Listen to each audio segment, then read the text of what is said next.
जो जापान के इतिहास पर आधारित है, आधुनिक जापान के इतिहास पर। और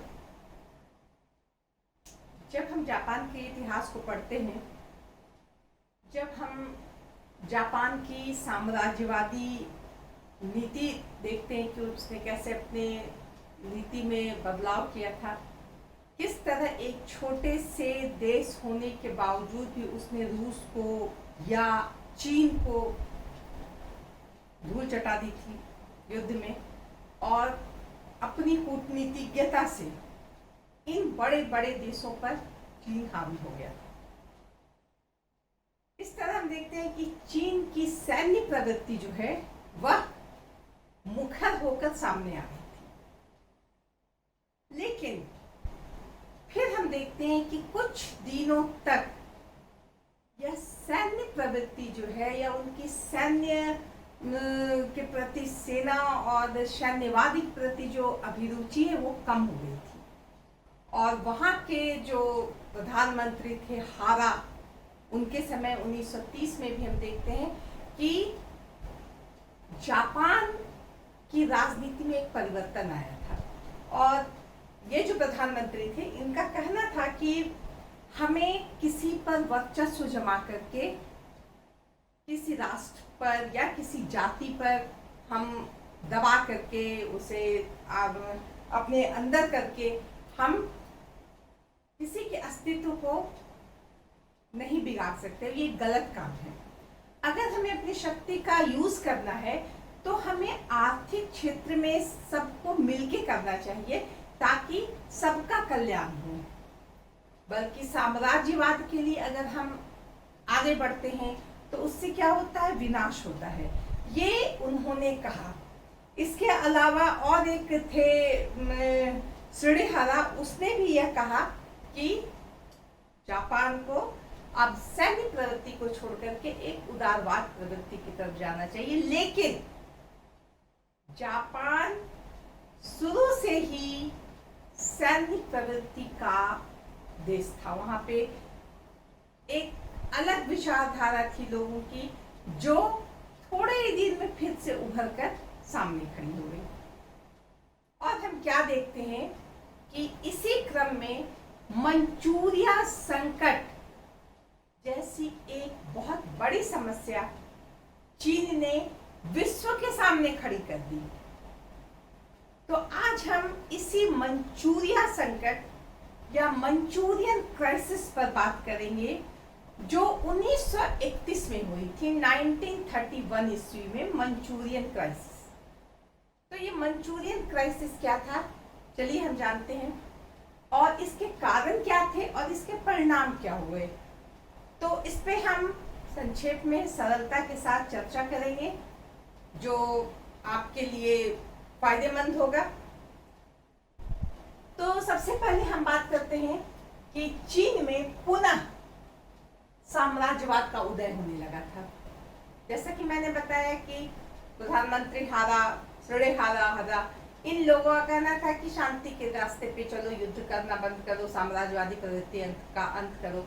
लेकिन अब हम क्या देखते हैं कि पुनः 1928-29 में यहाँ सैन्यवाद फिर से उभरने लगा। एक सैनिक प्रवृत्ति जो है, देश में सैनिक शासन जो है, ये सब उभरने लगा।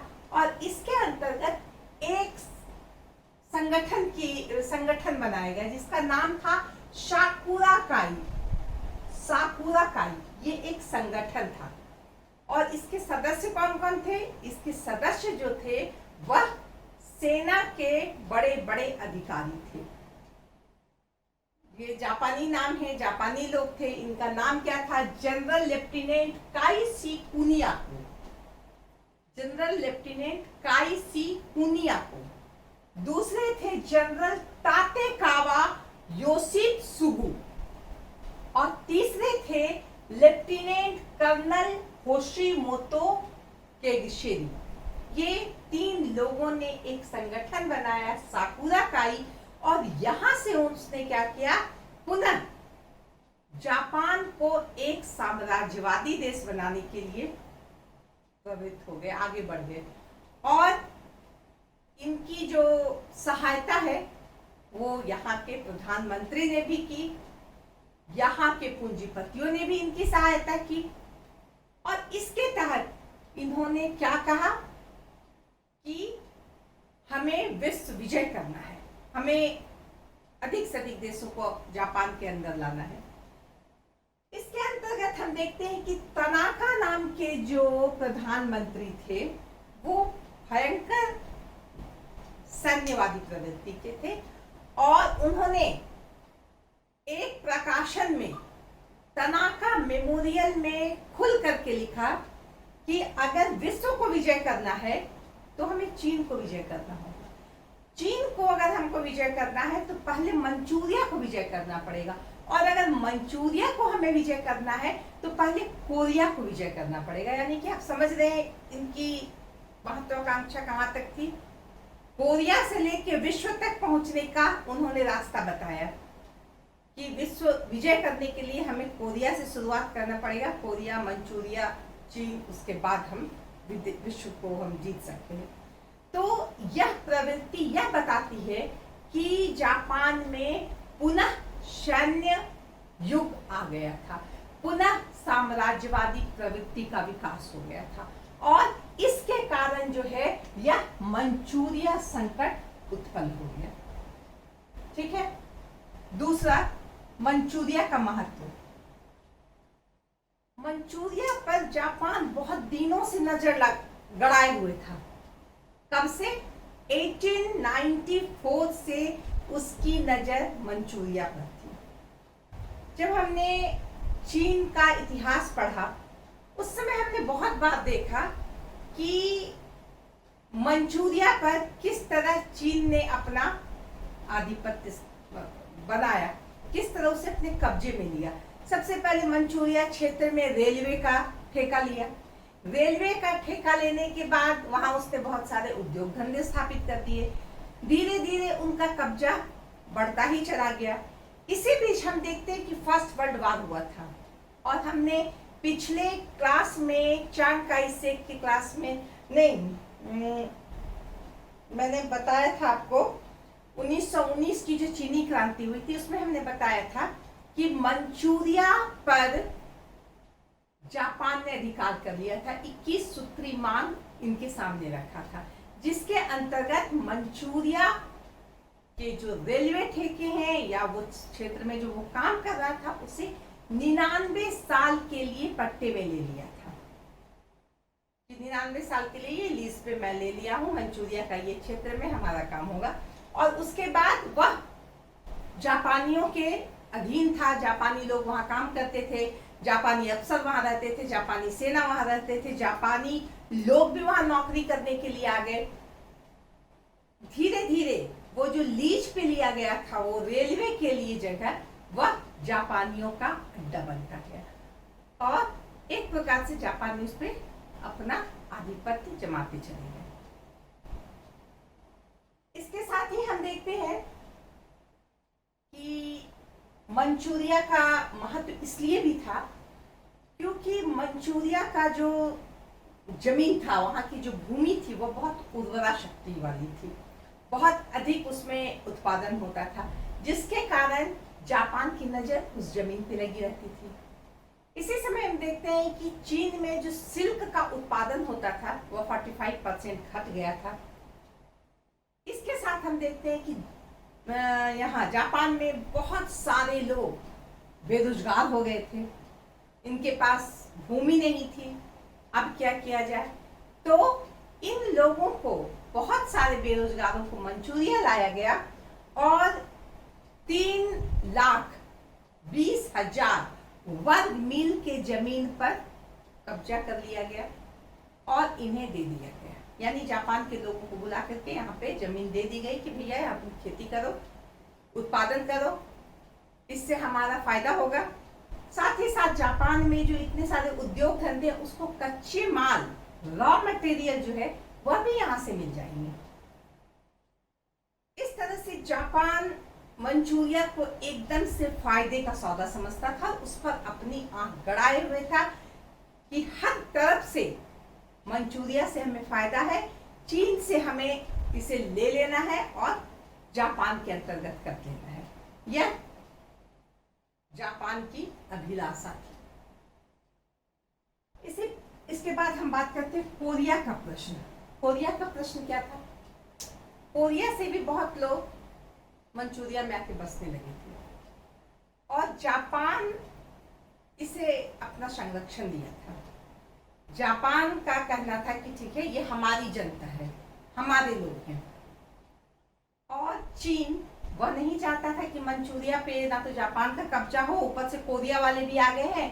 अगर वो कोरिया का विरोध करता तो जापान उसके साथ था, तो कोरिया वाले जो है वो जापान के साथ देने के लिए तैयार थे। और इस तरह जापान और कोरिया मिल करके चीन पे भारी पड़ रहा था। तो इस तरह से कोरिया का प्रश्न यह दिनों दिन एक बड़ा रूप लेता गया। इसमें जापान और चीन के बीच खींचतान होने लगी। जापान का कहना था कि भाई, चीन का कहना था जापान को कि हम तुमको रहने के लिए दिए, तुम्हें पट्टे पे दिए हैं, तुम्हें हमने यह जगह दी है, कोरिया वाले को बुला के क्यों रखे हो। लेकिन जापान अपनी जीत पे था। इस तरह कोरिया का प्रश्न जो है दिन प्रतिदिन जटिल होता गया। चीन की नीति के अंतर्गत हम क्या देखते हैं कि मंचूरिया को चीन अपना ही भाग मानता था। हमने चांग काई शेक के समय भी देखा कि किस तरह मंचूरिया को चांग काई शेक ने अपनी तरफ मिलाया। वहां का जो सेनाध्यक्ष था चांग शुलियांग, इसे उसने किस तरह से समझाया और अपने तरफ किया।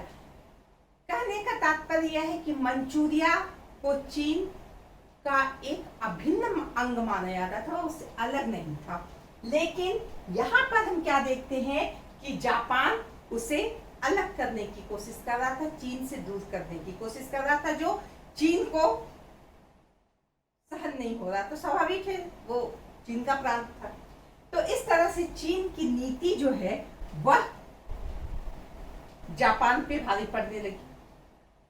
साम्यवाद का प्रश्न।